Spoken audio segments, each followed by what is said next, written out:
Hello everyone, कैसे हो आप सब। स्वागत है आपका एक बार फिर से एम आईएएस बाय ईशी शर्मा पर। दोस्तों, आज की जो हमारी क्लास रहेगी वो रहेगी पॉलिटी की, यानी इंडियन पॉलिटी। और जो हमारा टॉपिक है वो रहेगा संसद यानी कि पार्लियामेंट। तो चलिए हम अपनी सेशन की शुरुआत करते हैं। और आप सभी से रिक्वेस्ट है कि चैनल को आप लाइक कीजिए, शेयर कीजिए और सब्सक्राइब कीजिए। चलिए हम सबसे पहले अपने टॉपिक पे चलते हैं और शुरुआत करते हैं क्लास की। देखो, पार्लियामेंट, जिसको आप हिंदी में कहोगे क्या, संसद। संसद क्या है? तो संसद संघीय सरकार का यानी कि केंद्र सरकार का एक विधायी अंग है। क्या? एक विधायी अंग है जो क्या करता है, कानून बनाता है, विधि बनाता है। ठीक है, तो इसलिए इसको विधायी अंग कहा गया है। फिर क्या है कि इसके जो इसका वर्णन है, यानी पार्लियामेंट का जो वर्णन है वो संविधान के भाग 5 में आर्टिकल आर्टिकल 79 से 122 तक, यानी कि संविधान के भाग 5 में आर्टिकल कौन कौन सा है, 79 से लेकर 122 तक, यानी 79 से 122 तक जितने भी आर्टिकल है सारे संसद के किसी में शक्तियां बताई गई हैं, किसी में इसकी विधायी प्रक्रिया बताई गई है, कहीं इसके अंग के बारे में बताया गया, कहीं इसके घटकों के बारे में बताया गया, कहीं इसके जो स्तर के बारे में बताया गया। यानी सारे के सारे जो आर्टिकल 79 से लेकर 122 तक सारे के सारे जो आर्टिकल हैं वो इसके बारे में वर्णित है। ठीक है, यानी 79 से लेकर 122 जितने भी आर्टिकल हैं पार्लियामेंट के बारे में उनमें वर्णन किया गया है। तो हम एक एक आर्टिकल को जानने की भी कोशिश करेंगे और जो इम्पोर्टेंट है सिर्फ उन्हीं आर्टिकल को। तो ये क्या है, संसद क्या है, एक संघीय सरकार का एक विधायी अंग है जिसका वर्णन संविधान के हमारे भाग 5 में किया गया है। आर्टिकल 79 से लेकर के 122 तक इसका वर्णन किया गया। अगर हमसे पूछ लिया जाए कि कौन से आर्टिकल में संसद का वर्णन है तो हम कहेंगे 79 से लेकर 122 तक। अगर भाग पूछ लिया जाए कि हमारे संविधान के कौन से भाग में पार्लियामेंट का जो है वर्णन किया गया है तो हम कहेंगे भाई कौन से भाग में, संविधान के भाग 5 में। अब हम चलते हैं कि आर्टिकल 89 में क्या कहा गया है। आर्टिकल 89 में कहा गया है कि संसद के अंग कौन कौन से होंगे। इससे पहले मैं आपको बता देती हूँ 79 में क्या कहा गया है। 79 में कहा गया है कि भारत की एक संसद होगी, भारत की यानी संघ की एक संसद होगी जो पूरे संघ पर या केंद्र के स्तर पर कानून और नियम बनाएगी। तो ऐसा कहा गया है 79 में, आर्टिकल 79 में। फिर हम बात करते हैं आर्टिकल 89 की। तो आर्टिकल 89 में संसद के अंग यानी घटकों के बारे में बताया गया। तो संसद के अंग और घटक कौन कौन से होते हैं। तो संसद ना 3 चीजों से मिलकर बनती है। यहाँ मैं आपको दिखा देती हूँ, यहाँ। ठीक है, मान लो कि ये संसद है। क्या है ये संसद? तो किस किस से मिलकर बनती है ये बनती है एक तो राष्ट्रपति से। इसके 3 अंग होते हैं, कौन कौन से। पहला होता है राष्ट्रपति, दूसरा हो जाएगा लोकसभा, क्या हो जाएगा, लोकसभा।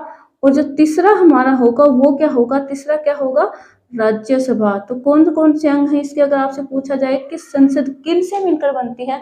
बहुत बार क्वेश्चन पूछा गया है। ये मैं थ्योरी करवाने के बाद आपको एमसीक्यूज भी करवाने वाली हूँ सिर्फ इसी टॉपिक को लेकर। पार्लियामेंट के टॉपिक से जितने क्वेश्चन बनते हैं वो हम इसकी थ्योरी क्लास के बाद करेंगे। ठीक है, तो ये क्वेश्चन ना बहुत बार रिपीट हुआ है कि संसद किससे मिलकर बनती है, या संसद के घटक कौन कौन से हैं, तो या फिर संसद में कौन कौन शामिल है। तो हम बताएंगे भाई संसद किस किस से मिलकर बनती है, राष्ट्रपति से मिलकर, लोकसभा से और राज्यसभा से, यानी इन तीनों चीजों से मिलकर क्या बनती है, इन तीनों से संसद बनती है। अब आपसे पूछ लिया जाए कि संसद के घटक कौन से हैं तो कोई डिफरेंस नहीं है, संसद के घटक भी यही तीनों हैं। अगर आपसे पूछ लिया जाए कि संसद में क्या क्या शामिल है तो संसद में यही तीनों शामिल है। यानी क्वेश्चन को किसी भी तरह से घुमा फिरा के पूछा जाए आपका आंसर यहीं पर रहना चाहिए, आपको नहीं घूमना फिरना है आंसर को लेके। आपका आंसर बस यहीं पे टिका रहना चाहिए कि तीन चीजें शामिल है बस संसद में। क्या? राष्ट्रपति, लोकसभा, राज्यसभा। 3 ही अंग है संसद के, राष्ट्रपति, लोकसभा, राज्यसभा। 3 ही घटक है संसद के, क्या? राष्ट्रपति, लोकसभा, राज्यसभा।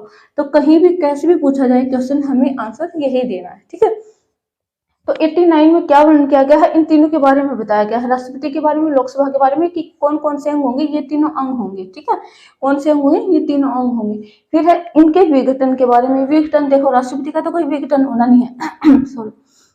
विघटन किनका होगा, लोकसभा का होगा या राज्यसभा का होगा, सिर्फ और सिर्फ लोकसभा का होगा। ठीक है, विघटन किसका होता है, लोकसभा को विघटन, लोकसभा का जो विघटन होता है कितने साल के पश्चात किया जाता है।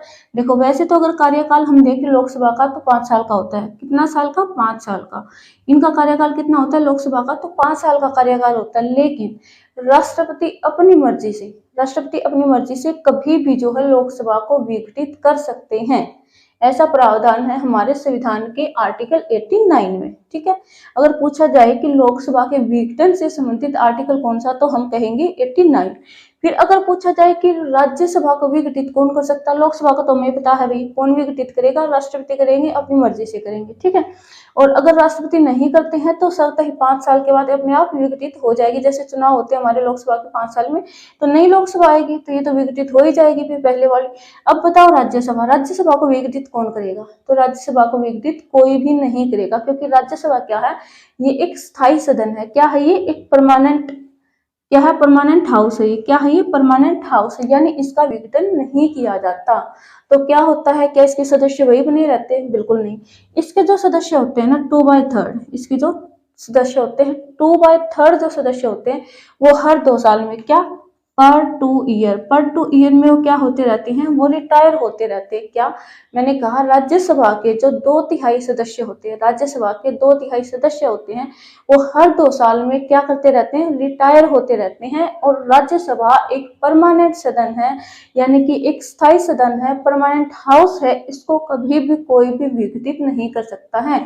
और लोकसभा की अगर आपसे पूछी जाए तो लोकसभा को हमारे राष्ट्रपति जी विघटित कर सकते हैं, और अगर विघटित कब करेंगे, तभी विश्वास खो देगी अपना। ठीक है, तब अगर सरकार अपना विश्वास खो देगी तब इसको विघटित किया जाएगा, अदरवाइज विघटित नहीं करेंगे। बिना रीजन के क्यों करेंगे, वो भी है ना, रीजन से ही करेंगे। लेकिन अगर कोई भी रीजन ऐसा नहीं होता है और राष्ट्रपति इसको विघटित नहीं करते हैं, तो 5 साल के बाद, जैसे हमारी नई लोकसभा के चुनाव होते हैं हर 5 साल के बाद, तो वैसे 5 साल के बाद ये स्वतः विघटित हो जाएगी, तब नई लोकसभा आ जाएगी, तो उससे पहले क्या है, ये विघटित हो जाएगी। ठीक है, अब हम बात करते हैं ये सारी की सारी जो बातें दी गई हैं वो सिर्फ आर्टिकल 89 में दी गई हैं, चाहे वो राज्यसभा के विघटन से संबंधित हो, चाहे वो लोकसभा के विघटन से संबंधित हो, चाहे वो संसद के अंगों से संबंधित हो, संसद के घटकों से संबंधित हो, संसद किस किस से मिलकर बनी है, ऐसा कुछ क्वेश्चन पूछा जाए तो हमारा आंसर रहेगा क्या, आर्टिकल 89 में ऐसा वर्णित है। इन सबके बारे में किस में बताया गया है, आर्टिकल 89 में बताया गया है।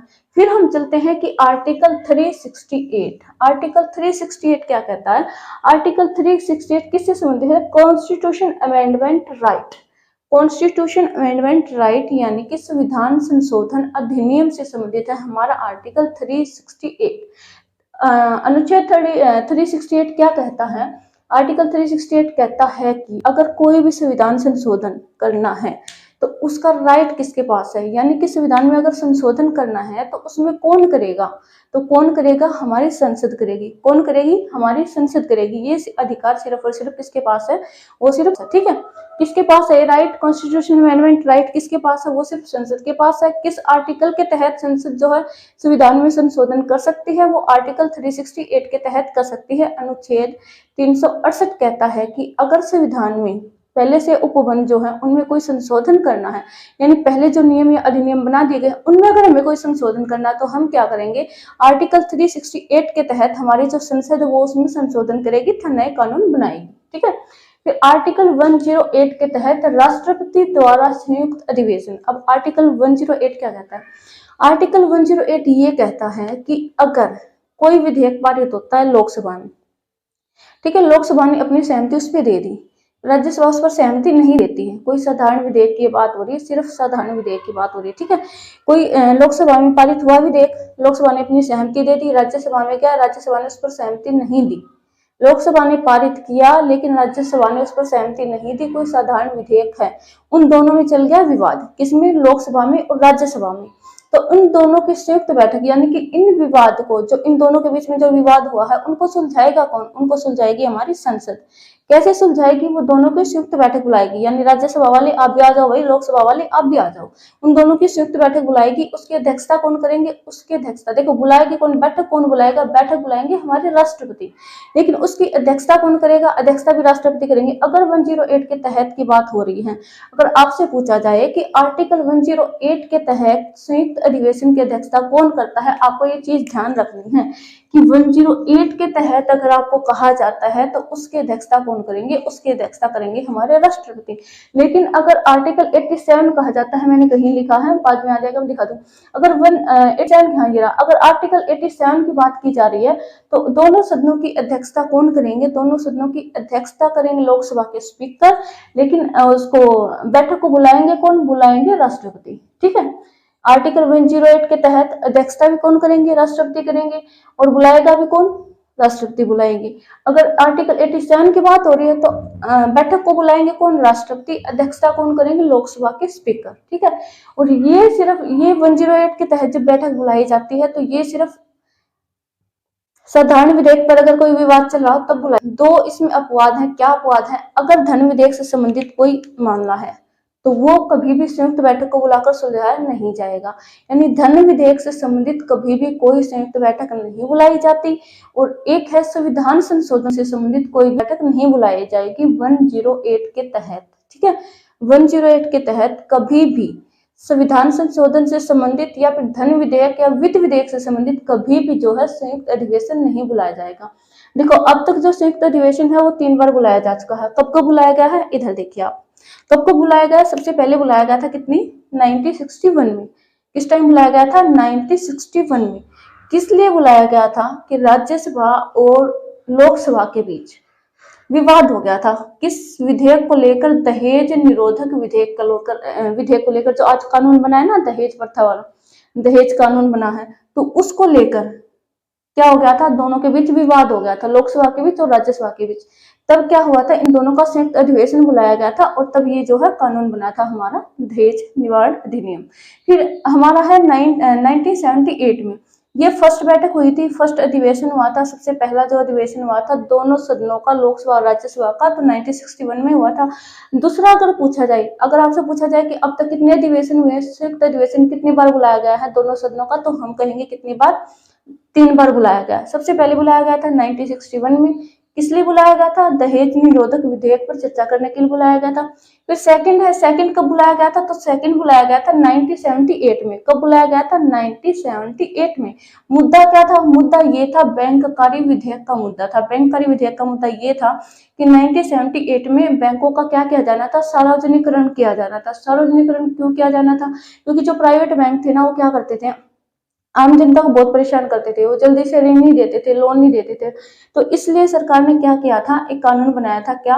और उस कानून के तहत बैंकों का क्या किया गया था? 14 बैंकों का क्या किया गया था? 14 बैंकों को सार्वजनिकरण किया गया था, यानी उनको गवर्नमेंट बना दिया गया था। ठीक है। निजी बैंकों को क्या किया गया था? गवर्नमेंट बैंक बना दिया गया था।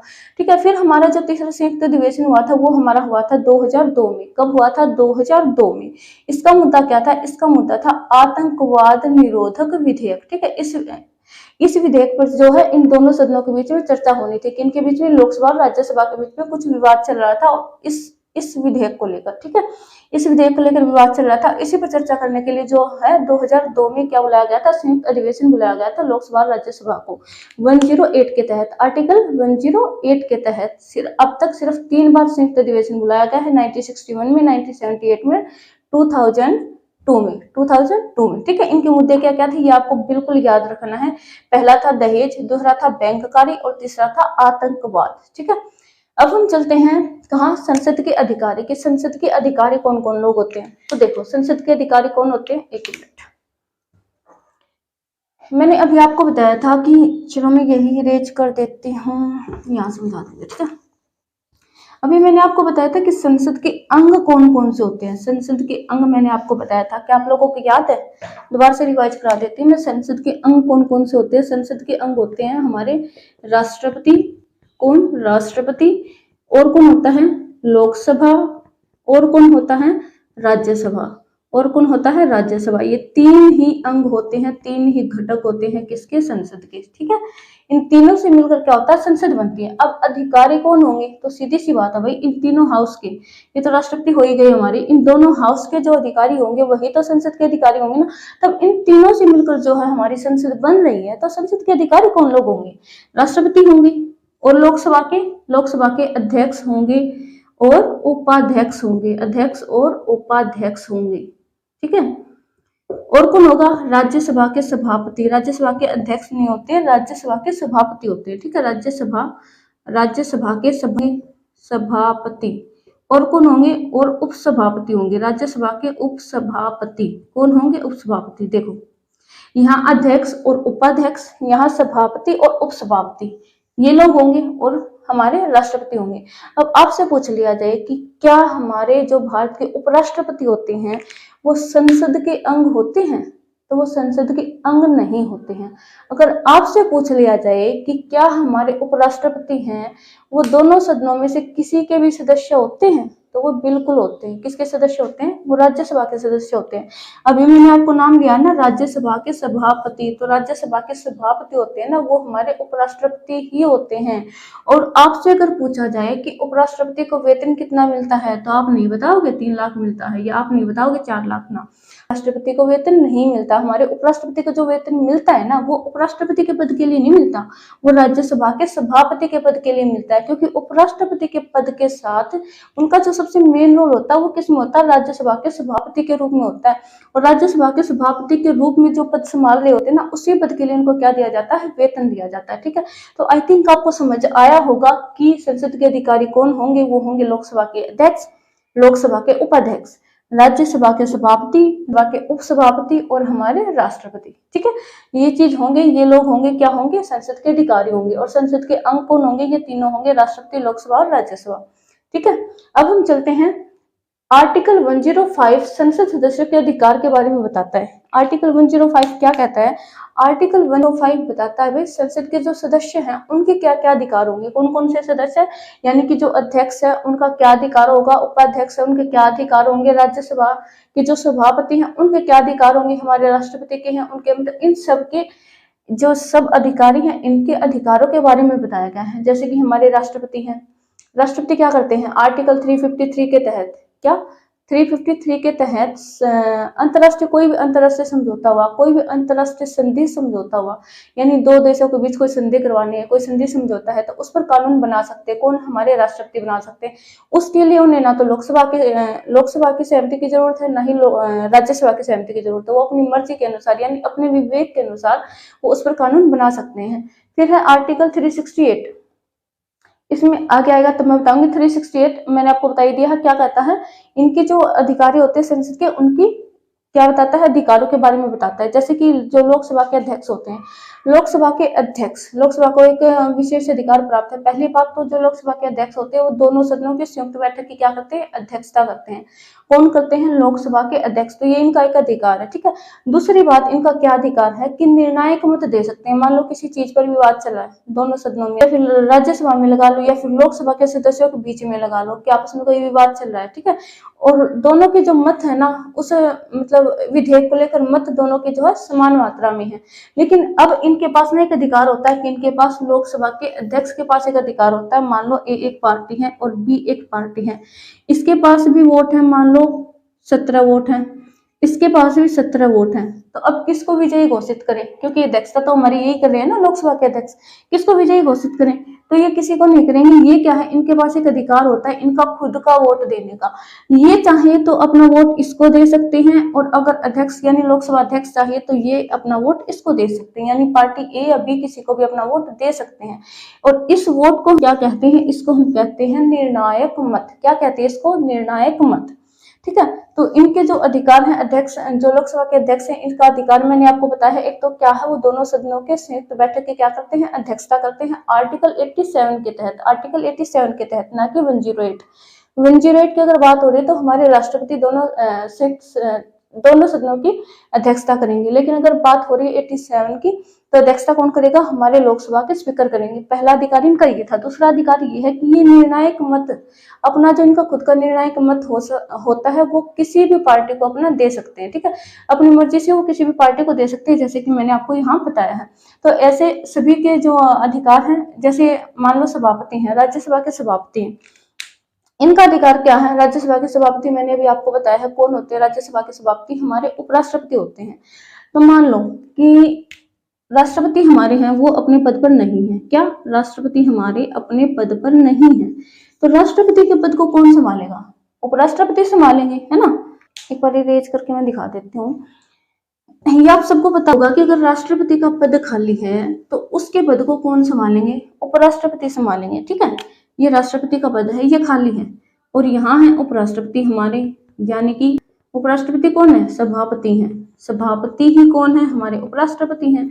तो ये जो लोग थे ये दोनों एक ही है। ठीक है, ये हमारा राष्ट्रपति का पद खाली है, तो क्या किया? ये सभापति जी हैं जो यहाँ से यहाँ उठ कर आ गए, क्योंकि राष्ट्रपति का अगर पद खाली होता है तो कौन संभालता है उसको? उसको कौन संभालेंगे? उपराष्ट्रपति संभालेंगे। तो अब एक चीज देखो कि राष्ट्रपति जो इस पद पर थे वो यहाँ से उठकर यहाँ आ गए, तो ये पद भी तो खाली हो गया ना, है ना। तो अब ये बताओ मुझे कि उपराष्ट्रपति जब यहाँ से यहाँ आए राष्ट्रपति के पद पर, तो इनके क्या अधिकार होंगे? क्या ये अधिकार इनके सेम सभापति वाले रहेंगे, या फिर ये राष्ट्रपति के पद पर चले गए हैं तो जो इनके अधिकार होंगे वो भी राष्ट्रपति के समान इनके अधिकार होंगे? तो ये अधिकार ना इनके पोस्ट के साथ बिल्कुल चेंज हो जाएंगे। तब ये सभापति के पद पर थे तो इनके अधिकार सभापति वाले थे, लेकिन अगर ये राष्ट्रपति के पद पर चले जाते हैं उनके पद को कार्यभार को संभालने के लिए, तो इनके जो अधिकार होंगे वो भी राष्ट्रपति के समान होंगे। तो ये हमारे उपराष्ट्रपति का अधिकार है। तो ये सब अधिकार किसके कौन से आर्टिकल में बताए गए हैं? ये सब अधिकार बताए गए हैं हमारे आर्टिकल 105 में। यानी संसद के जितने भी सदस्य हैं उनके सभी के अधिकारों के बारे में, विशेषाधिकारों के बारे में बताया गया है आर्टिकल 105 में। फिर ये मैंने आपको बता दिया। फिर हम चलते हैं कि संसद के संसद के स्तर कितने होते हैं? तो संसद के एक साल में 3 स्तर बुलाए जाते हैं। 3 स्तर बुलाए जाते हैं, 4-4 महीने के अंतराल में लगा लो, या फिर इनका अलग अलग टाइम होता है। सबसे पहला स्तर हमारा कौन सा होता है? बजट स्तर होता है। बजट स्तर कौन सा होता है? फरवरी से शुरू होता है। आप सभी को शायद पता ना हो तो मैं बता देती हूँ कि जो बजट होता है कब पेश किया जाता है? बजट हमेशा फरवरी में पेश किया जाता है, लेकिन ये भी नहीं है कि फरवरी की किसी भी तारीख को पेश कर दिया, ऐसा नहीं है। फरवरी का जो फर्स्ट वर्किंग डे होगा, मान लो 1 तारीख का मंडे है तो 1 तारीख को ही बजट पेश किया जाएगा। कुछ भी हो 1 फरवरी को ही किया जाएगा। लेकिन अगर 1 फरवरी का संडे है तो फिर वो मंडे को, मान लो 2 तारीख का मंडे है तो 2 तारीख को पेश किया जाएगा। मान लो 1 तारीख का संडे है, 2 तारीख का फरवरी में क्या तो आ जाता है, कुछ भी आ जाता है, कोई भी मान लो फेस्टिवल है या फिर कोई भी लगा लो कि कोई हॉलीडे है, तो अगर 2 को भी नहीं है, मान लो 1 का संडे हो गया, 2 को कोई हॉलीडे हो गया, तो 3 को फिर जो वर्किंग डे होगा यानी फर्स्ट वर्किंग डे, फरवरी का जो भी फर्स्ट वर्किंग डे होगा उसी दिन, फरवरी का जो फर्स्ट वर्किंग डे होगा, फर्स्ट वर्किंग डे, उसी दिन क्या किया जाता है? बजट को पेश किया जाता है। और इसलिए हमारा जो, इसी को क्या कहा जाता है? बजट स्तर कहा जाता है। बजट स्तर शुरू कब से होता है? बजट स्तर कब से शुरू होता है? ये फरवरी से शुरू होता है और कब तक चलता है? ये कब तक चलता है? मई तक चलता है, ठीक है। फिर हमारा दूसरा स्तर आता है, दूसरा कौन सा आता है? मानसून स्तर। दूसरा स्तर कौन सा आता है? मानसून स्तर। ये कौन सा स्तर है? ये रहता है हमारा जुलाई से लेकर सितंबर तक। ये कब तक रहता है? इसकी टाइमिंग क्या है? इसकी है जुलाई से सितंबर। देखो आपको ना इतनी गहराई से पूछा जा सकता है, क्योंकि ये क्या है, ये यूपीएससी है और इतने आसान क्वेश्चन तो पूछेगी नहीं, ठीक है। इतने आसान तो ये पूछेगी नहीं, गहराई से ही पूछेगी। तो आपसे पूछा जा सकता है कि मानसून स्तर का जो कार्यकाल होता है वो कितना होता है, कब से कब तक का होता है? तो हम बताएंगे कब से कब तक का, जुलाई से सितंबर तक का होता है। फिर अगर आपसे पूछा जाए कि शीतकालीन जो स्तर होता है उसका कार्यकाल कब से कब तक का होता है, तो हमारा इसका कार्यकाल रहेगा नवंबर से लेकर दिसंबर तक। कब तक का रहेगा? नवंबर से लेकर दिसंबर तक, ठीक है। अगर आपसे टोटल पूछा जाए कि संसद के कितने स्तर बुलाए जाते हैं एक वर्ष के अंदर, तो संसद के 3 स्तर बुलाए जाते हैं। अगर कम से कम पूछा जाए कि एक वर्ष के अंदर संसद के कम से कम कितने स्तर बुलाए जा सकते हैं, तो 2 स्तर बुलाए जा सकते हैं। कितने? 2 बुलाए जा सकते हैं, ठीक है। और जो 2 बुलाए जाएंगे उनमें कम से कम 6 महीने का अंतराल होना चाहिए। क्या? 6 महीने का। मान लो एक स्तर को बुलाया गया फरवरी में, तो दूसरे को कब बुलाया जाएगा? दूसरे को बुलाया जाएगा फिर अगस्त में। कब बुलाया जाएगा? अगस्त में। यानी दोनों सत्रों के बीच 6 महीने का अंतराल हो, ऐसा जरूरी है, ठीक है। तो ये हमने पढ़ लिया संसद के सत्र के बारे में। अब हम चलते हैं कि संयुक्त अधिवेशन या बैठकों की अध्यक्षता कौन करता है। तो ये तो मैं आपको पहले ही यही बता चुकी हूँ कि संयुक्त अधिवेशन या बैठकों की अध्यक्षता कौन करते हैं? हमारे स्पीकर करते हैं, आर्टिकल 1184 के अनुसार, ठीक है। कौन से आर्टिकल में ऐसा कहा गया है कि जो संयुक्त अधिवेशन या बैठक है उनकी अध्यक्षता हमारे स्पीकर करेंगे? कौन से आर्टिकल में कहा गया है? 118 में कहा गया है, ठीक है। यानी 118 में, खंड 4 में अगर हम देखें अनुच्छेद 118 के भाग 4 में ऐसा कहा गया है कि संयुक्त अधिवेशन की जो अध्यक्षता है वो कौन करेगा? तो लोकसभा के स्पीकर करेंगे, ठीक है। लोकसभा के स्पीकर, स्पीकर से मतलब लोकसभा के स्पीकर से मतलब है, क्योंकि स्पीकर का मतलब हुआ हिंदी में अध्यक्ष। अध्यक्ष सिर्फ लोकसभा के ही होते हैं, राज्यसभा के क्या होते हैं? सभापति और उपसभापति होते हैं, ठीक है। तो इनकी अध्यक्षता कौन करेंगे? स्पीकर करेंगे, लोकसभा के स्पीकर। कौन से आर्टिकल में कहा गया? कौन से अनुच्छेद में? तो 118 के भाग 4 में कहा गया है ऐसा। फिर हम चलते हैं कि हमने आपको बता दिया है कि जो संयुक्त बैठक है वो 3 बार बुलाई गई है, 1961 में, 1978 में, 2002 में बुलाई गई है। इनकी जो पहली बैठक थी कब बुलाई? 1961 में बुलाई गई थी। मुद्दा क्या था? दहेज का कानून था, दहेज से निरोधक विधेयक था। फिर हमारा 1978 था, दूसरी जो संयुक्त बैठक बुलाई गई थी उसका जो रीजन था बुलाने का वो क्या था? वो था हमारा क्या? बैंककारी विधेयक, यानी कि बैंकों का सार्वजनिकरण था। फिर तीसरा विधेयक आता था हमारा तीसरा, जो 2002 में जो तीसरी संयुक्त बैठक बुलाई गई थी 2002 में, उसका मुद्दा क्या था? उसका था आतंकवाद निरोधक विधेयक। क्या था इसका मुद्दा? आतंकवाद निरोधक विधेयक। तो ये चीज आपको याद रखनी है। हम चलते हैं कि संसद में प्रस्तुत विधेयक, प्रस्तुत कौन कौन से विधेयक हैं जो संसद में प्रस्तुत किए जाते हैं? तो 4 तरह के विधेयक होते हैं। एक तो होता है धन विधेयक। कौन सा? धन विधेयक। दूसरा होता है हमारा साधारण विधेयक, एक होता है संविधान संशोधन विधेयक, और एक होता है वित्त विधेयक। देखो, धन विधेयक और वित्त विधेयक डिफरेंस है इनमें, ठीक है। इनमें क्या है डिफरेंस है? जो वित्त विधेयक या धन विधेयक होते हैं, ये दोनों के दोनों प्रस्तुत किसमें किए जाते हैं? लोकसभा में प्रस्तुत किए जाते हैं। सिर्फ और सिर्फ लोकसभा में ही इनको क्या किया जाएगा? प्रस्तुत किया जाएगा। राज्यसभा में इनको प्रस्तुत नहीं किया जाएगा। ये तो दोनों में समानता थी। अगर इनकी हम बात करें तो जो वित्त विधेयक होता है ना, ये सिर्फ वित्त से संबंधित होता है, वित्त से संबंधित होता है, ठीक है। और अगर धन विधेयक की बात करें तो इसमें कर भी आ जाता है, करारोपण, ठीक है, करोपण आ जाता है, या फिर और भी बहुत सारी इसमें चीजों को शामिल कर लिया जाता है। इसमें सिर्फ वित्त को ही शामिल किया जाता है, ठीक है। अगर बात करें हम साधारण विधेयक की, तो संविधान संशोधन को छोड़कर और धन विधेयक को और वित्त विधेयक को छोड़कर जितने भी मुद्दे हो गए वो साधारण विधेयक में आ जाएंगे। फिर संविधान संशोधन की अगर बात करें तो संविधान संशोधन से रिलेटेड मैंने आपको अभी बताया है, ये कॉन्स्टिट्यूशन 368 में कहा गया है। संविधान संशोधन विधेयक होता क्या है? जब पहले से बने अनुबंध, यानी संविधान में जो पहले से अनुबंध बना दिए गए हैं उनमें कोई हमें संशोधन करना है, थोड़ी फेरबदल करनी है हमें उनमें, तो उसको ही हम क्या कहते हैं? उससे रिलेटेड जो विधेयक है वो लाया जाता है लोकसभा या राज्यसभा में। देखो, ये ना कहीं भी प्रस्तुत किया जा सकता है, ठीक है। साधारण विधेयक है, ये राज्यसभा या लोकसभा में कहीं भी प्रस्तुत किया जा सकता है। संविधान संशोधन विधेयक है, ये भी कहीं भी प्रस्तुत किया जा सकता है, ठीक है। ये दोनों कहीं भी प्रस्तुत किए जा सकते हैं, ये दोनों सिर्फ लोकसभा में प्रस्तुत किए जाएंगे। और साधारण विधेयक क्या होता है? इन तीनों को छोड़कर जितने भी मुद्दे होंगे साधारण विधेयक के अंतर्गत आएंगे। संविधान संशोधन विधेयक क्या होगा? हमारे संविधान में जो पहले से उपबंधित है, अगर हमें कोई फेरबदल करनी है, कोई त्रुटि हुई है, उसको ठीक करना है, तो उससे रिलेटेड जो विधेयक लाया जाएगा संसद में, तो उसको हम क्या कहते हैं? उसको ही हम कहते हैं संविधान संशोधन विधेयक। तो आई थिंक आपको ये समझ आया होगा। फिर हम चलते हैं आर्टिकल 84 पे। आर्टिकल 84 क्या कहता है? आर्टिकल 84 कहता है कि संसद की सदस्यता के लिए योग्यता क्या क्या चाहिए।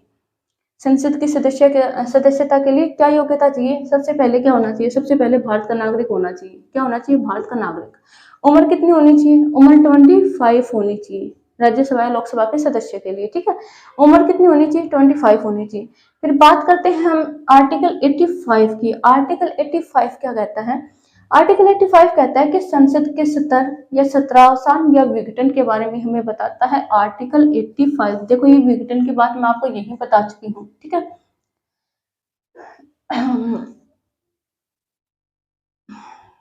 आर्टिकल देखो 89 में क्या था? संसद के अंगों के बारे में बताया गया था और उनके जो विशेषाधिकार है उनके बारे में बताया गया था, ठीक है। 89 में बात करें 85 की।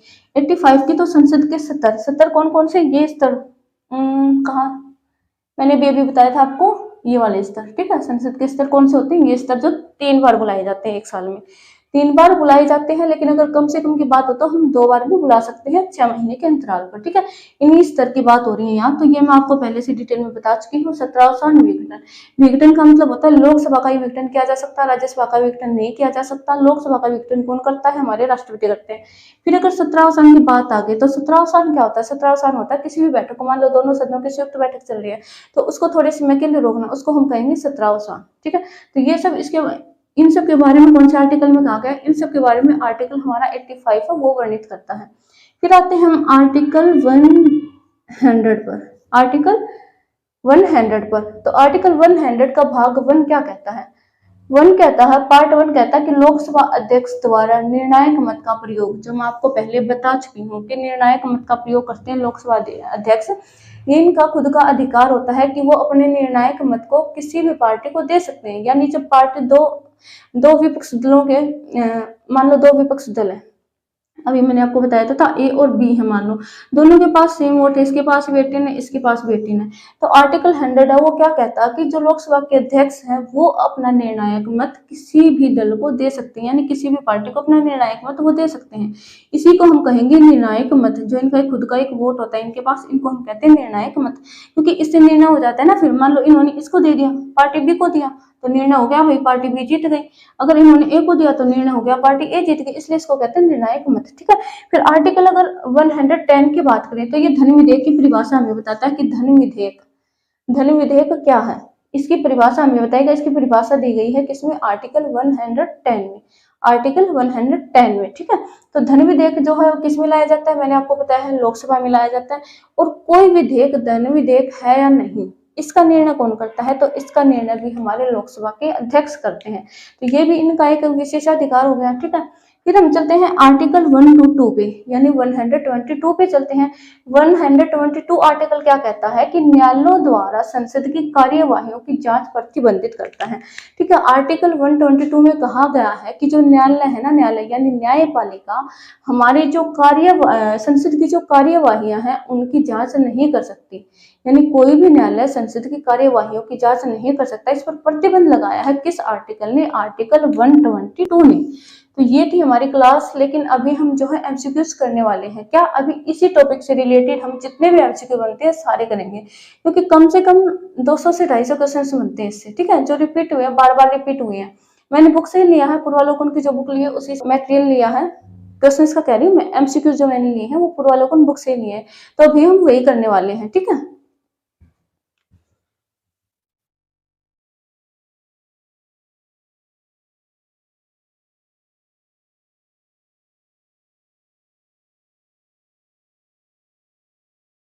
फर्स्ट क्वेश्चन पे चलते हैं। फर्स्ट क्वेश्चन दिया गया है, नीचे दी हुई सारणी पर ध्यान दीजिए।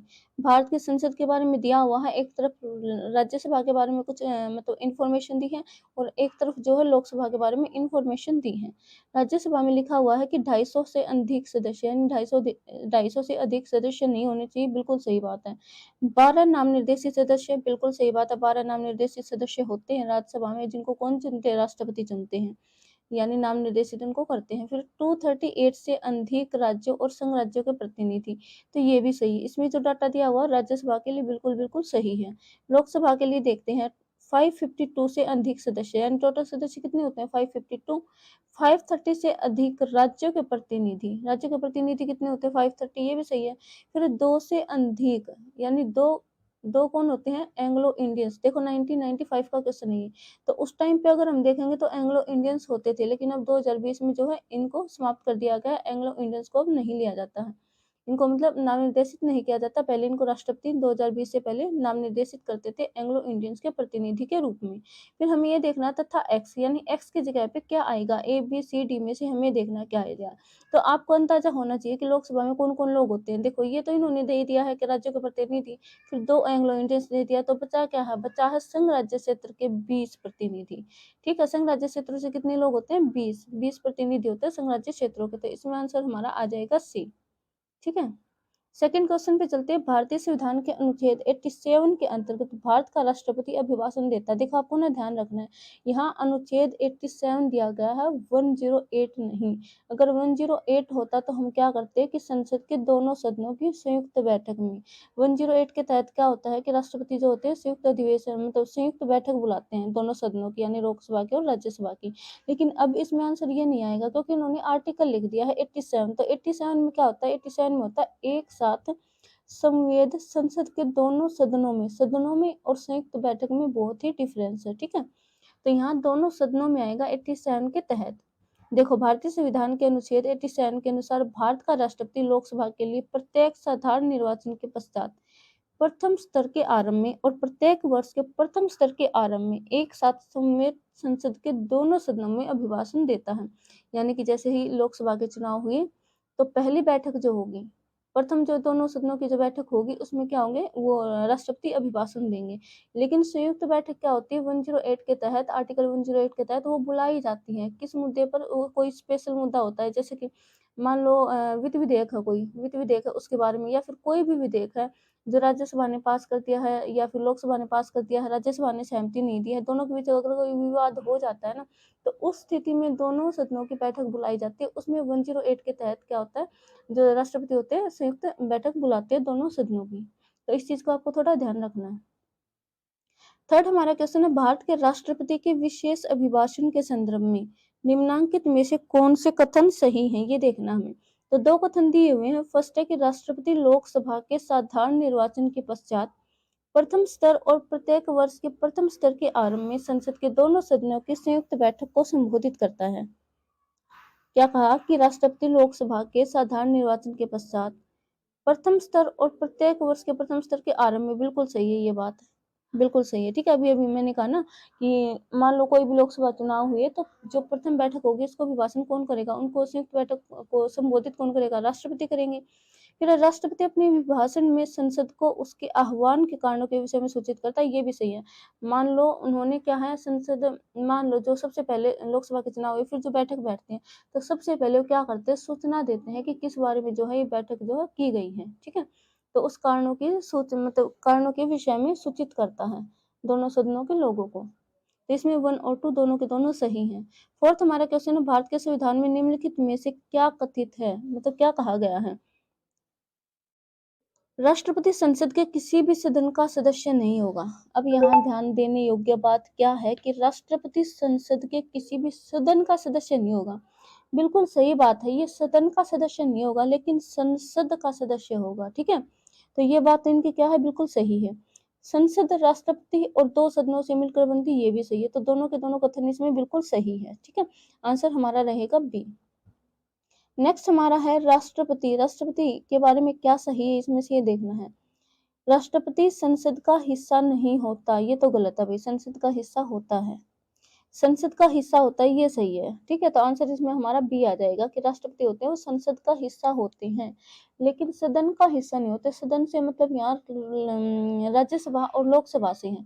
ठीक है, तो ना तो लोकसभा के सदस्य होते हैं ना राज्यसभा के सदस्य होते हैं, वो संसद का पार्ट होते हैं, संसद का एक अंग होते हैं। क्योंकि संसद जो होती है वो राष्ट्रपति प्लस लोकसभा प्लस राज्यसभा से बनती है। ठीक है, तो वो संसद का अंग है, सदन का अंग नहीं है। इसमें आपको बिल्कुल भी कंफ्यूज नहीं होना है।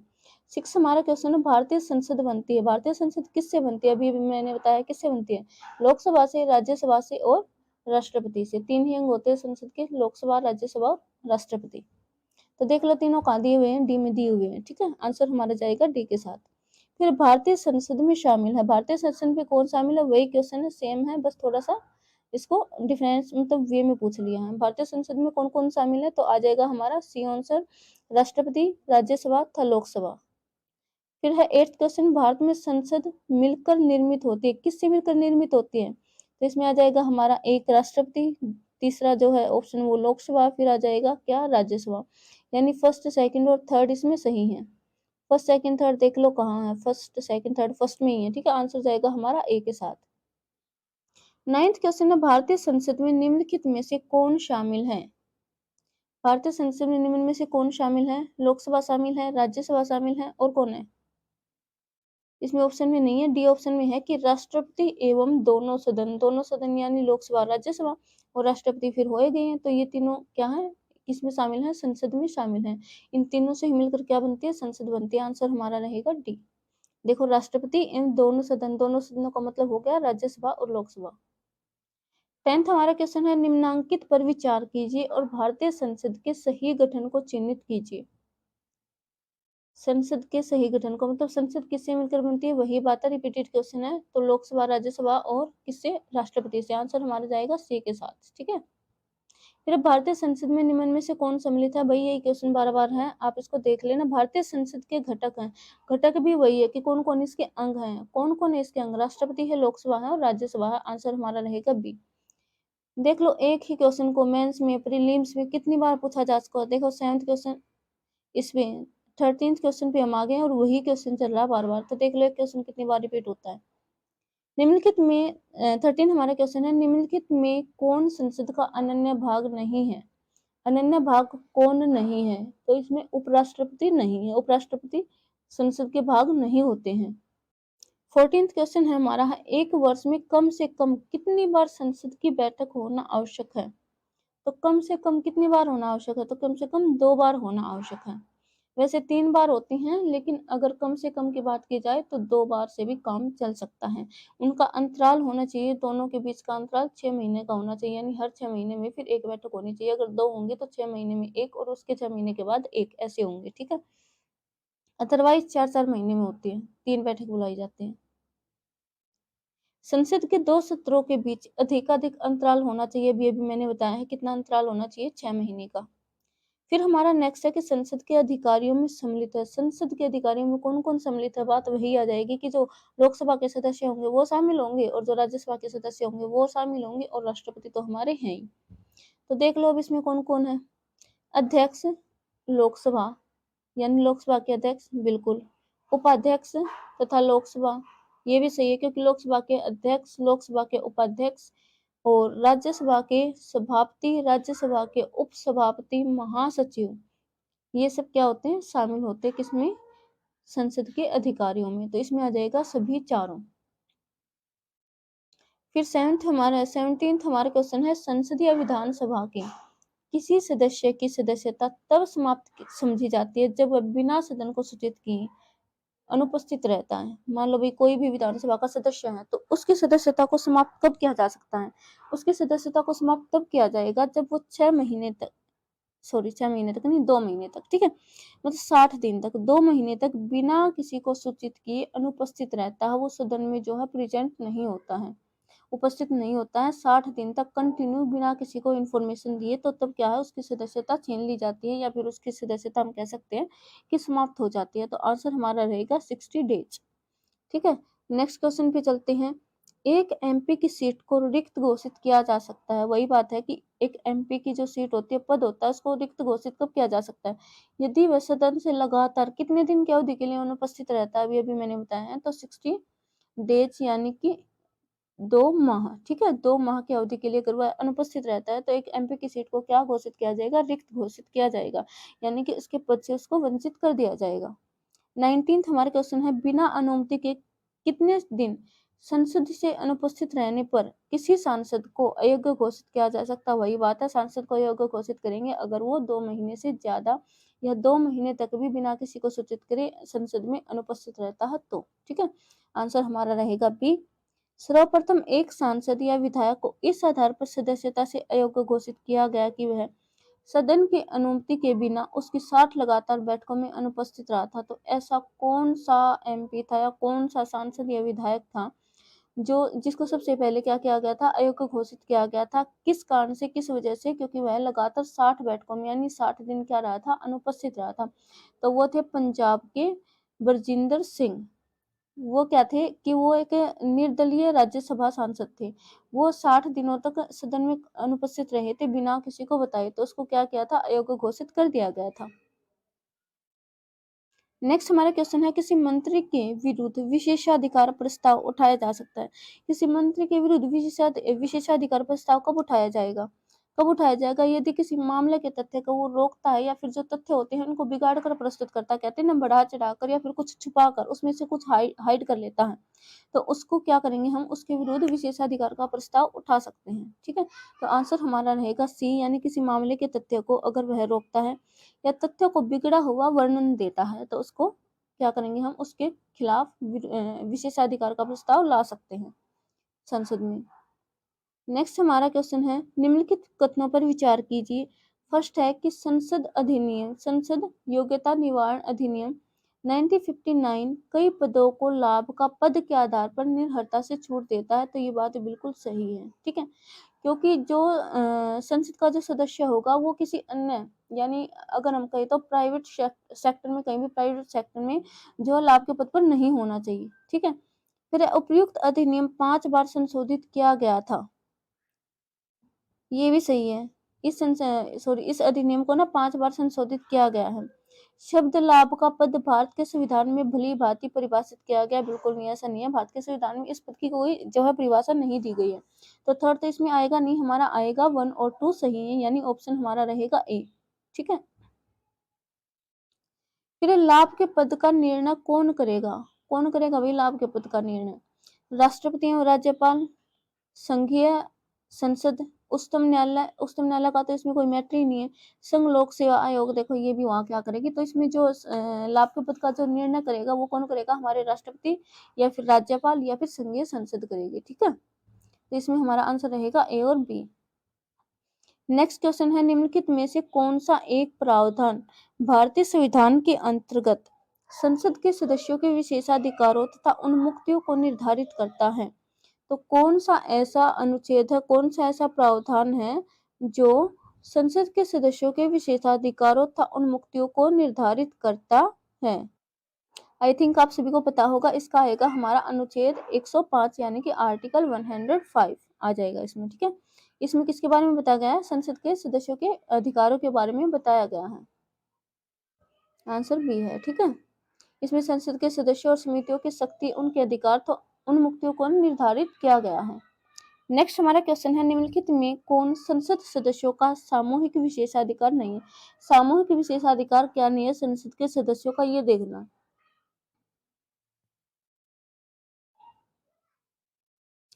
चर्चा एवं प्रक्रिया की स्वतंत्रता। सेकंड हमारा है संसद के आंतरिक विषयों के संचालन का अधिकार। फिर साक्षी के रूप में उपस्थिति से स्वतंत्रता, या फिर अपरिचितों को सदन से बाहर रखने का विशेषाधिकार। देखो नहीं है, वो देखना हमें। ठीक है, तो चर्चा एवं प्रक्रिया की स्वतंत्रता तो है उनमें। मान लो संसद की बैठक हो रही है तो उसमें चर्चा और जो चर्चा में भाग ले सकते हैं, प्रक्रिया को देख सकते हैं। फिर संसद के आंतरिक विषयों के संचालन का अधिकार है, और कौन करेगा भाई संसद का संचालन? वही लोग तो करेंगे। फिर साक्षी के रूप में उपस्थिति से स्वतंत्रता। उपस्थिति से स्वतंत्रता नहीं, अभी भी हमने देखा कि किसी सांसद या विधायक को उसको पद से वंचित किया जा सकता अगर वह अनुपस्थित रहता है तो इसको क्या है? उपस्थिति से स्वतंत्रता नहीं है, यानी कि इसको उपस्थित होना ही है। ठीक है, तो आंसर हमारा रहेगा सी। नेक्स्ट क्वेश्चन पे चलते हैं, संविधान के किस अनुच्छेद के अंतर्गत न्यायालयों द्वारा संसद की कार्यवाही की जांच करना प्रतिबंधित किया गया है? संविधान के किस अनुच्छेद के अंतर्गत न्यायालयों द्वारा संसद की कार्यवाही की जांच करना, कि न्यायालय भी संसद की कार्यवाही की जांच नहीं कर सकता है, ऐसा विरोध किया गया, इसको प्रतिबंधित किया गया है।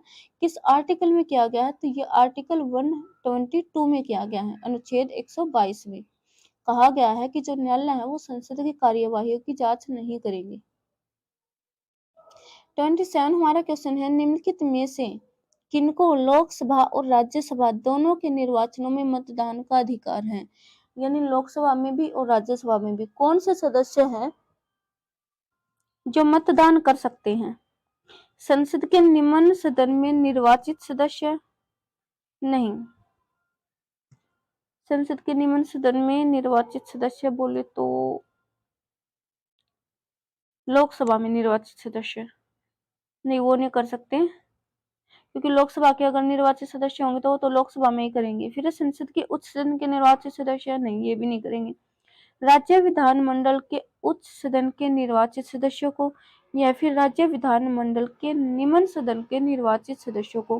तो आंसर हमारा जाएगा डी के साथ। ठीक है, राज्य विधानमंडल के निम्न सदन के निर्वाचित सदस्यों को जो है लोकसभा और राज्यसभा दोनों के निर्वाचनों में मतदान करने का अधिकार है। ठीक है, नेक्स्ट हमारा क्वेश्चन है, निम्नलिखित में से कौन सा कथन सही है? सही है ये देखना में कौन सा सही है। ठीक है, राज्यसभा के सभी सदस्यों का निर्वाचन राज्यों की विधानसभाएं करती हैं। सेकंड दिया गया है कि उप राज्यसभा के सभी सदस्यों का निर्वाचन राज्यों की विधानसभाएं करती हैं, नहीं ऐसा नहीं है। फिर है उपराष्ट्रपति राज्यसभा का पदेन सभापति होता है, ये बिल्कुल सही है। ठीक है, उपराष्ट्रपति ही राज्यसभा का पदेन सभापति होता है, अतः राज्यसभा का कोई सदस्य ही उपराष्ट्रपति पद के लिए चुनाव लड़ सकता है। कोई सदस्य ही, राज्यसभा का कोई सदस्य ही उपराष्ट्रपति पद के लिए चुनाव लड़ सकता है, ये भी बिल्कुल सही है। ये भी बिल्कुल सही है, क्योंकि आप सभी को ही पता होगा कि जो उपराष्ट्रपति होते हैं उनको जो वेतन दिया जाता है वो उपराष्ट्रपति के पद के लिए नहीं, वो राज्यसभा के पदेन सभापति होने के नाते दिया जाता है। तो ये कथन हमारा बिल्कुल सही है।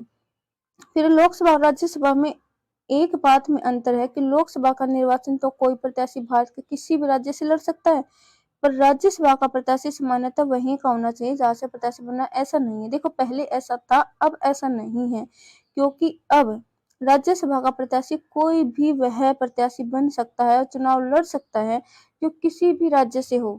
ठीक है, वो किसी भी राज्य से हो, जरूरी नहीं है जो जहाँ का जिस राज्य में वह चुनाव लड़ रहा उसी राज्य का वो है क्या हो प्रत्याशी हो, नहीं ऐसा जरूरी नहीं हो, किसी भी राज्य का हो सकता है। तो अब ये इसको नियम को लागू कर दिया गया है।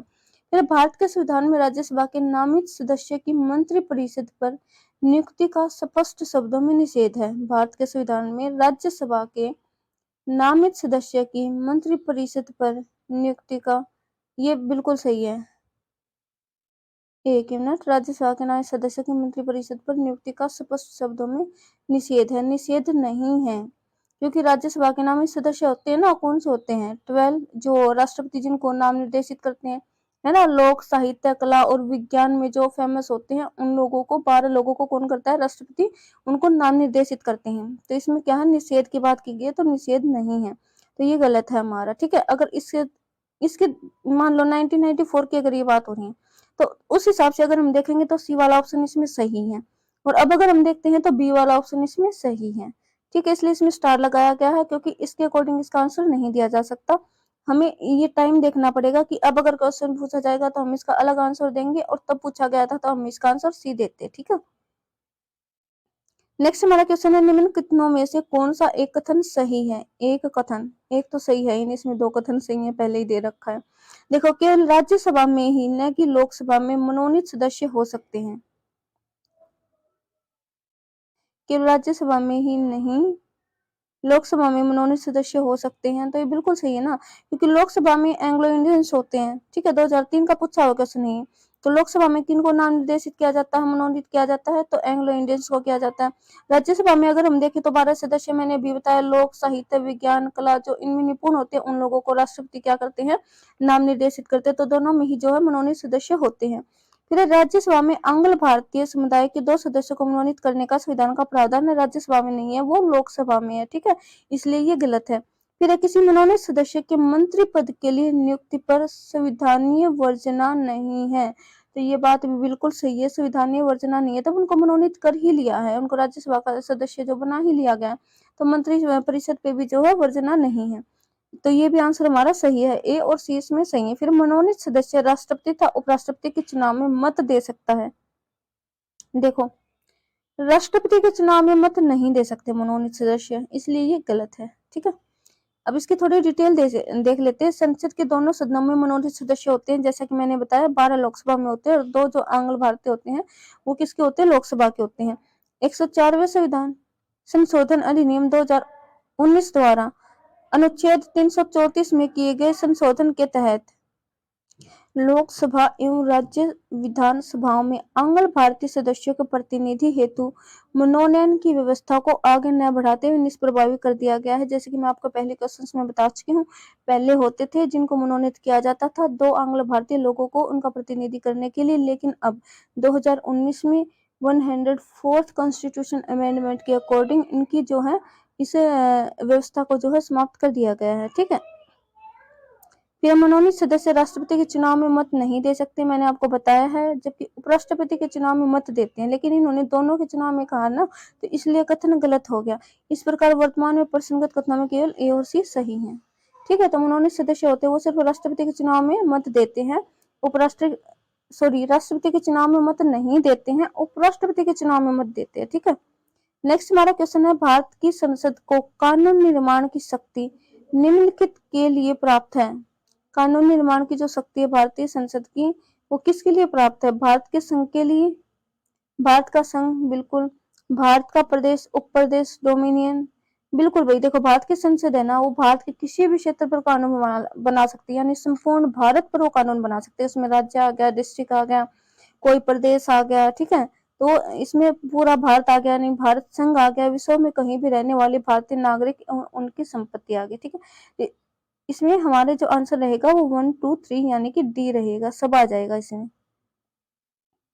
नेक्स्ट हमारा क्वेश्चन है, संसद राज्य सूची के विषय के संबंध में कानून बना सकती है। संसद राज्य सूची, देखो, विषय अगर कोई राज्य सूची का है तो उस पर संसद कानून कब बना सकते हैं? उस पर संसद कानून तब बनाएगी जब खुद राज्यसभा के सदस्य ऐसा संकल्प पारित करेंगे। ठीक है, वो खुद कहेंगे, वो संकल्प पारित करेंगे, वो प्रस्ताव पारित करेंगे उनके सामने कि आप ऐसे ऐसे विषय है और इस पर कानून बना दीजिए, हमारी सहमति है, तब संसद उस पर कानून बना सकती है। ठीक है, आंसर हमारा रहेगा बी। 32 क्वेश्चन है, संघीय संसद राज्य सूची के विषय पर भी कानून बना सकती है। संघीय जो संसद होती है राज्य सूची के विषय पर कानून बना सकती है, वही पहले वाली बात है जो फर्स्ट हमारा 31 क्वेश्चन था, यही है। अंतरराष्ट्रीय समझौतों को प्रभावी बनाने हेतु संबंधित राज्यों की सहमति से, बिल्कुल सही है। राज्य में राष्ट्रपति शासन लागू रहने की अवस्था में, ये भी सही है। राष्ट्रीय हित में जब राज्यसभा 2/3 बहुमत से इस हेतु प्रस्ताव पारित करे, तो ये भी सही है। इसमें से गलत क्या है? अंतर्राष्ट्रीय समझौतों को प्रभावी बनाने हेतु या संबंधित राज्यों की सहमति से। तो मुझे इसमें कुछ भी गलत नहीं लग रहा है। देखो, अंतर्राष्ट्रीय समझौतों के से संबंधित विषय पर अगर कोई भी कानून बनाना है, यानी अंतर्राष्ट्रीय कोई समझौता है, दो देशों के बीच, तीन देशों के बीच, किन्हीं भी देशों के बीच अंतर्राष्ट्रीय कोई समझौता होना, तो उस पर जो कानून बनाते हैं वो संसद ही बनाती है। ठीक है, ये आर्टिकल 253 में कहा गया है। ऐसा किस आर्टिकल में? 253 में। फिर बात है कि संबंधित राज्यों की सहमति से, यानी कोई भी राज्य जिस पर कानून बनाना है वो राज्य खुद सहमति दे कि इस पर आप कानून बना दो, हमें ऐसे ऐसे मतलब जरूरत है, या फिर मतलब जो राज्यसभा के सदस्य होते हैं वो बहुमत पारित करते हैं, 2/3 सदस्य 2/3 बहुमत से अगर वो पारित करते, प्रस्ताव को पारित करते, तो भी इस पर संसद कानून बना सकते हैं। फिर राज्य में राष्ट्रपति शासन लागू रहने की अवस्था में अगर किसी भी राज्य में राष्ट्रपति शासन लागू है, तो उस समय भी जो है संसद राज्य के विषयों पर कानून बनाती है। तो इसमें चारों के चारों बिल्कुल सही है, कोई भी गलत नहीं है।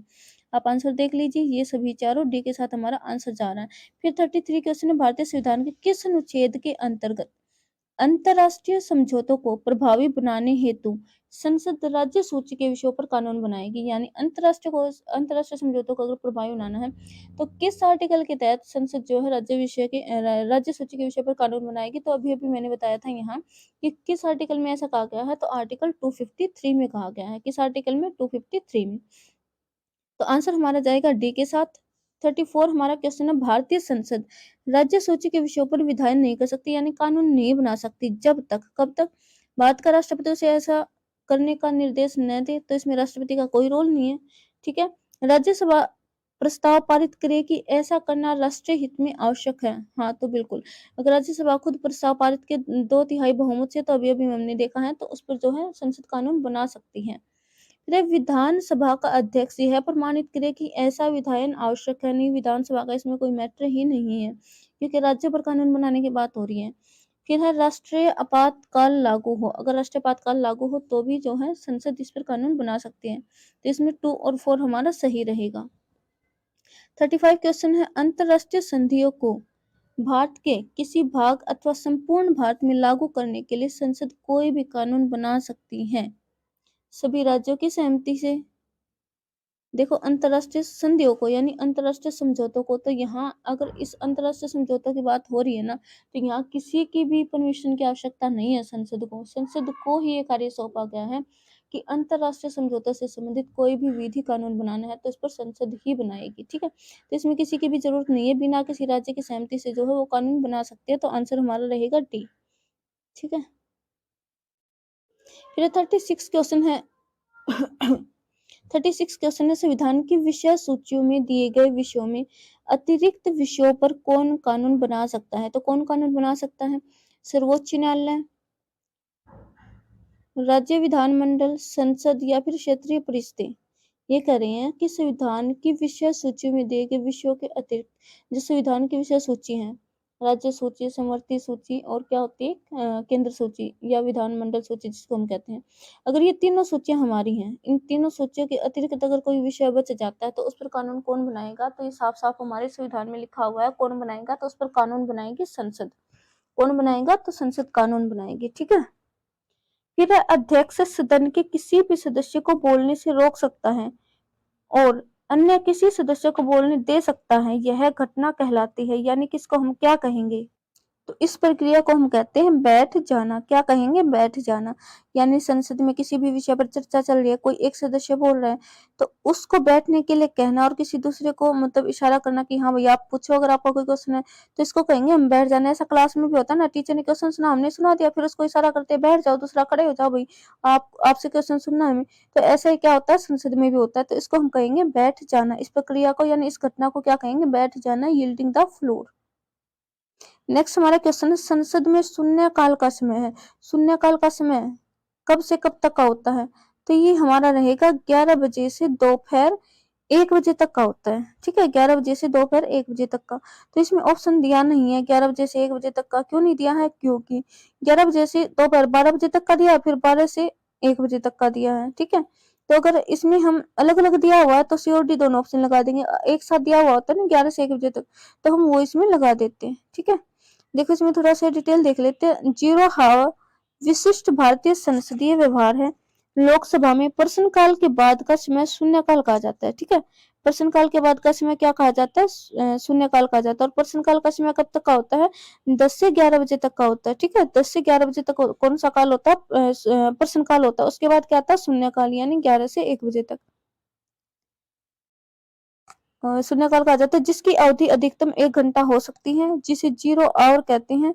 यह सामान्यतः दोपहर 12 से 1 बजे तक का समय होता है। पहले राज्यसभा में भी यही स्थिति थी, परंतु राज्यसभा में प्रश्नकाल की अवधि को 2014 में परिवर्तित कर 12 बजे से 1 बजे तक कर दिया गया है। देखो, 2015 का ये क्वेश्चन है, 2014 में जो है परिवर्तित किया गया था इसको, इसीलिए क्वेश्चन 2015 में पूछा हुआ है कि उस टाइम की अपडेटेड सूचना थी, है ना, कि जो शून्यकाल को अपडेट कर दिया गया था कि पहले जो 1 घंटे का होता था उसको 2 घंटे का कर दिया गया। अब अगर वर्तमान में आपसे पूछा जाए तो अब वर्तमान में भी जो है 11 से लेकर 1 बजे तक का है। ठीक है, नेक्स्ट हमारा है भारतीय संसद की कार्यवाही में शून्यकाल का अर्थ है। शून्यकाल का अर्थ क्या है? प्रश्नकाल के ठीक पश्चात का काल ही क्या होता है? शून्यकाल होता है। ठीक है, फिर है शून्यकाल संसदीय व्यवस्था को किस देश की देन है, यानी किस देश से हमने शून्यकाल को लिया है? तो ये हमने लिया है भारत से, खुद भारत की ही देन है ये। फिर लोकसभा में शून्यकाल की अवधि अधिक से अधिक कितनी हो सकती है? शून्यकाल की अवधि तो 2 घंटे हो सकती है। कितनी हो सकती है? वही 2 घंटे हो सकती है। अच्छा ठीक है, 2007 के अकॉर्डिंग देखो, 2007 का क्वेश्चन नहीं है, तो उस टाइम पे 1 घंटा थी, फिर 2014 में इसको अपडेट किया गया, कितना किया गया? 2 घंटे किया गया। तो अब अगर पूछा जाएगा तो हम 2 घंटे ही बताएंगे। ठीक है, फिर 42 क्वेश्चन है, राजनीतिक शब्दावली में शून्य काल का अर्थ है। राजनीतिक शब्दावली में शून्य काल का अर्थ क्या है? तो इसका अर्थ है प्रश्न उत्तर स्तर। प्रश्न उत्तर स्तर यानी जिसमें क्या होता है? प्रश्न पूछे जाते हैं एक दूसरे से, क्वेश्चन पूछा जाता है उसका आंसर लिया जाता है, क्वेश्चन पूछा जाता है उसका आंसर लिया जाता है, इसको कहेंगे हम शून्यकाल।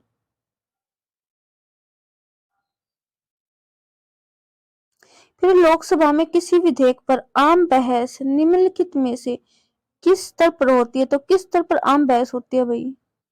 फर्स्ट ऑप्शन दिया गया है कि विधेयक की प्रस्तुति के इसमें, यानी कि तब विधेयक को प्रस्तुत किया जाता है, तो ऐसा नहीं है क्योंकि ये प्रथम वाचन में होता है ऐसा। फिर द्वितीय वाचन में, तो द्वितीय वाचन में होती है भाई आम बहस। ठीक है, किस पर? किसी भी विधेयक पर, क्योंकि सबसे पहले जो प्रथम वाचन होता है उसमें क्या होता है? उसमें तो विधेयक को प्रस्तुत किया जाएगा, फिर द्वितीय वाचन होगा उसमें उस विधेयक पर क्या की जाएगी? बहस की जाएगी। ठीक है, यानी विचार विमर्श किया जाएगा। फिर प्रतिवेदन स्तर पर तो हमें आंसर मिल ही गया है, नेक्स्ट में देखने की जरूरत है ही नहीं। फिर 44th है, जब संसद के दोनों सदनों की संयुक्त बैठक में कोई विधेयक निर्दिष्ट किया जाता है, यानी रेफर किया जाता है, तो इसे किसके द्वारा पारित किया जाना होता है? तो कौन इसको पारित करता है, हमें ये देखना है। उपस्थिति तथा मत देने वाले सदस्यों का साधारण बहुमत, या फिर उपस्थिति तथा मत देने वाले सदस्यों का 3/4 बहुमत, या सदनों का 2/3 बहुमत, या सदनों का पूर्ण बहुमत। तो जो उपस्थित लोग होंगे ना, उसमें जो मत देने वाले होंगे, उपस्थित हैं जो, उनमें फिर जिन्होंने मत दिया है, उन सदस्यों का साधारण बहुमत क्या करता है?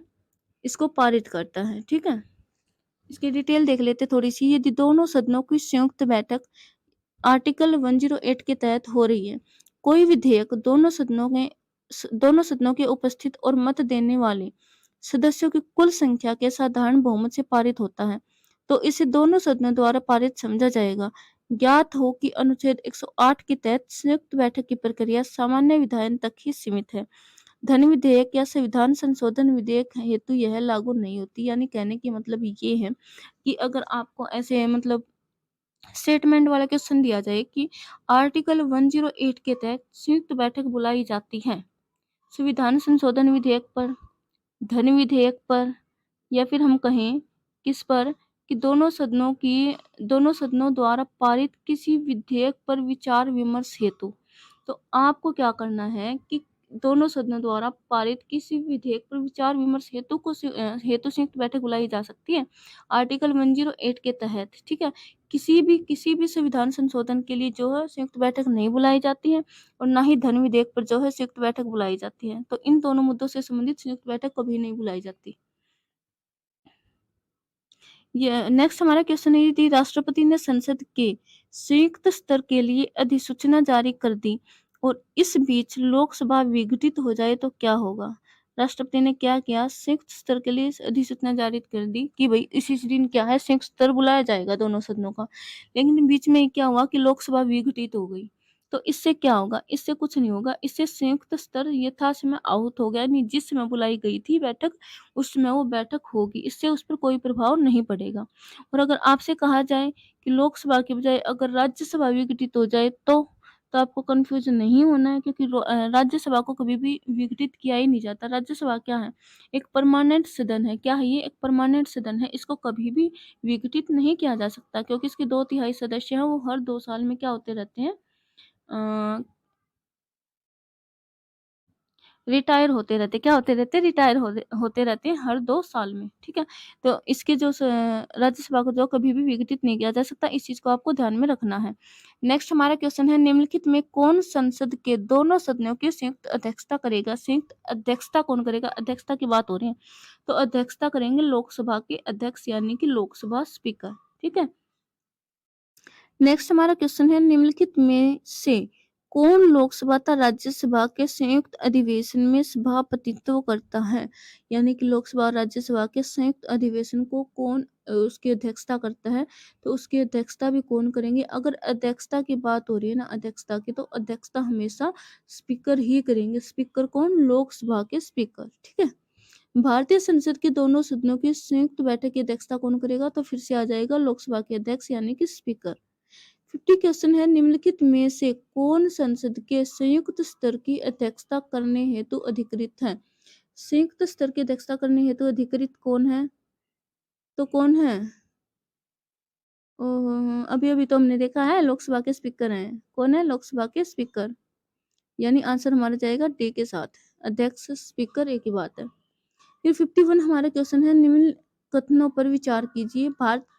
भारत में संसद के दोनों सदनों की संयुक्त बैठक अनुच्छेद 108 में संस्वीकृत है, तो बिल्कुल सही है, ठीक है?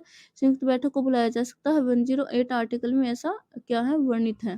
फिर लोकसभा तथा राज्यसभा की प्रथम संयुक्त बैठक वर्ष 1961 में हुई थी। लोकसभा और राज्यसभा के प्रथम बैठक, तो ये भी बिल्कुल सही है, ठीक है? और इसका मुद्दा क्या था? इसका मुद्दा था दहेज। दहेज निरोधक विधेयक बनाया गया था, उस पर जो है चर्चा की गई थी इस बैठक में। फिर अब भारतीय संसद के दोनों सदनों की दूसरी संयुक्त बैठक बैंक सेवा आयोग बिल को पारित करने के लिए की गई थी, ठीक है? तो इसमें क्या है, ये भी सही है। तो अब तक जो है संयुक्त बैठक हुई है वो 3 ही हुई है। पहली जो है दहेज निरोधक दहेज कानून को लेकर थी, और जो दूसरी थी वो क्या थी, वो थी बैंक सेवा आयोग को लेकर, और जो तीसरी बैठक हुई थी वो थी हमारे किसको, आतंकवाद निरोधक विधेयक को लेकर, ठीक है? आतंकवाद निरोधक विधेयक को लेकर अगर आपसे पूछा जाए तो अब तक 3 ही संयुक्त बैठक हुई है दोनों सदनों की। पहली दहेज को लेकर, दूसरी बैंक को लेकर, और तीसरी क्या थी, आतंकवाद विधेयक को लेकर, ठीक है? तो इसमें सबके सब कथन जो है सही है, 1 2 3 सबके सब सही है। नेक्स्ट हमारा क्वेश्चन है, संविधान के निम्नलिखित अनुच्छेद के अंतर्गत संसद के दोनों सदनों के संयुक्त अधिवेशन का प्रावधान है। दोनों सदनों के संयुक्त अधिवेशन का प्रावधान किस आर्टिकल में है? तो 108 में है। अभी अभी हमने 2-3 बार पढ़ा है। भाई देखो, क्वेश्चन है इस टॉपिक से कम 200 से 250 के करीब, और अभी हमारे क्वेश्चन हुए हैं 50, और पहले मैंने आपको करवाई है थ्योरी, और अब ये जो है 50 क्वेश्चन हमने किए हैं। अब जो इस टॉपिक से क्वेश्चन बचे हुए हैं वो मैं आपको जरूर करवाऊंगी, लेकिन वो नेक्स्ट क्लास में, ठीक है? जब तक के लिए आप इस क्लास को रिवाइज कीजिए, चैनल को ज़्यादा से ज़्यादा लाइक कीजिए, शेयर कीजिए, भाई चैनल को लाइक और शेयर कर दिया करो, ठीक है? तो हम मिलते हैं अब नेक्स्ट क्लास में इसी टॉपिक पर एमसीक्यूज को लेकर। आगे जो 150 क्वेश्चन बचे हुए हैं वो पूरा एक क्लास में हो ही जाएंगे, 150 के 150, ठीक है? तो चलिए चलते हैं, हम नेक्स्ट क्लास में मिलते हैं।